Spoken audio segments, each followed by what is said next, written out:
Nafurahi kwa fursa hii ya kujengewa uwezo katika hii semina fupi kuhusu swala zima la ugonjwa wa Ebola. Moja ya tija ni kwamba mimi mwenyewe kama moja ya binadamu ambao naishi na ipaswa kuwa na tahadhari, nimepata uelewa wa kina kuhusu ugonjwa, ikiwa ni pamoja na namna ambavyo napaswa kujikinga.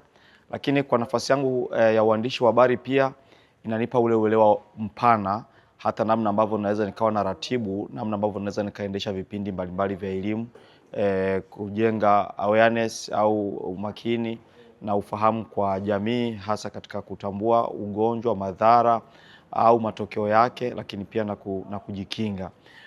Ni namna ambavyo inaendelea kutufanya waandishi wa habari tujue zaidi, kwa sababu kama unafahamu kitu, hata namna unavyokiandaa unakiandaa kwa ubora zaidi. Hata kama umeita mtaalamu, ni rahisi kujua unaogelea katika jambo gani kwa sababu unalifahamu, na ni rahisi kujua uulize nini, kipi ambacho ni muhimu kwenye jamii, kipi ambacho unaweza ukakichukulia kawaida. Kwa hiyo kwa nafasi ya mafunzo haya kutoka wizara tunaipongeza kwa kushirikiana na idara ya afya mkoa, na tukiamini kwamba tuna nafasi ya waandishi wa habari mkoa mzima wa Kigoma na nchi kwa ujumla kuendelea kujengewa uwezo kama ambavyo mnafanya.